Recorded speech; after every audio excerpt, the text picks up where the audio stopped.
جانتے ہو صبر میں جبر نہیں ہوتا، صبر میں رضا ہوتی ہے۔ اس لیے جو سودے اللہ کے لیے کیے جاتے ہیں، جو چیزیں اللہ کے لیے چھوڑ دی جاتی ہیں، ان کو چھوڑنا نہیں پڑتا، ان پر اللہ کے لیے دل کو راضی کر لیا جاتا ہے۔ صبر بھی محبت کا دوسرا روپ ہوتا ہے، اور محبت میں تو سب قربان کر دیا جاتا ہے نا۔ یہ بس اللہ جل شانہ سے محبت ہو جانے کی دیر ہے، پھر اس کے رنگ میں کسی طرح سے بھی رنگنا مشکل نہیں لگتا۔ اللہ تعالیٰ کو بھی ہم سے یہی مطلوب ہے کہ ہم اسے یاد کریں، ہم اس سے محبت کریں، ہم اسے بار بار بلائیں، اس کے پاس جائیں۔ مگر مسئلہ پتہ ہے کیا ہے؟ ہم انسان اس کے پاس جاتے ہی تب ہیں جب دنیا ہمیں توڑ چکی ہوتی ہے، جب ہمارے اوپر کوئی مشکل ہوتی ہے۔ حقیقت میں وہ سب بھی اللہ کے حکم سے ہی ہوتا ہے، تاکہ ہم اس کی طرف متوجہ ہوں۔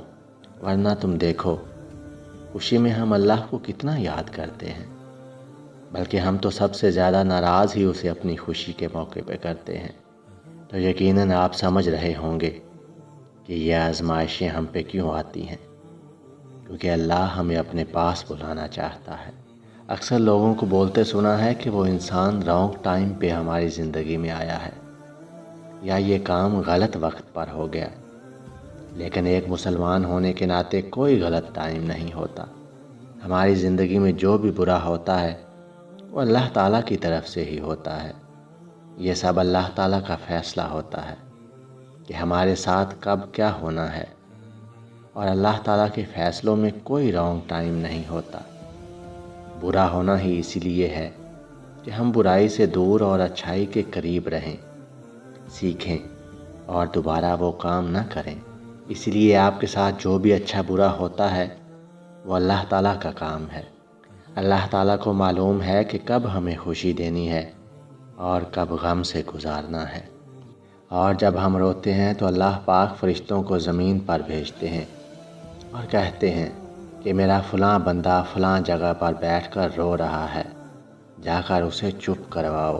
فرشتے زمین پر آتے ہیں اور اس بندے کو چپ کروانے کی کوشش کرتے ہیں۔ جب وہ بندہ چپ نہیں ہوتا تو وہ واپس چلے جاتے ہیں اور کہتے ہیں، یا رب، ہم نے تیرے اس بندے کو چپ کروانے کی بہت کوشش کی لیکن نہیں ہوا۔ تو اللہ پاک کہتا ہے، مجھے پتہ ہے میرا یہ بندہ کیوں رو رہا ہے، کیونکہ میں نے اس سے اس کی بہت پیاری چیز چھین لی ہے۔ اب دیکھنا تم، میں اس کے نصیب ایسے لکھوں گا کہ سب اس کے نصیب پر رشک کریں گے۔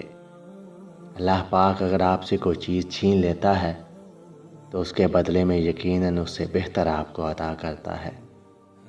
تو ہمیشہ اللہ کے فیصلوں پہ یقین رکھیے، وہ آپ کے لیے کبھی برا نہیں چاہیں گے۔ اللہ تعالیٰ آپ کی تمام دعاؤں کو قبول فرمائے اور آپ کے لیے آسانیاں پیدا فرمائے۔ ویڈیو اچھی لگے تو چینل کو سبسکرائب، ویڈیو کو لائک اور شیئر ضرور کیجیے گا۔ ہمیشہ خوش رہیے اور سلامت رہیے۔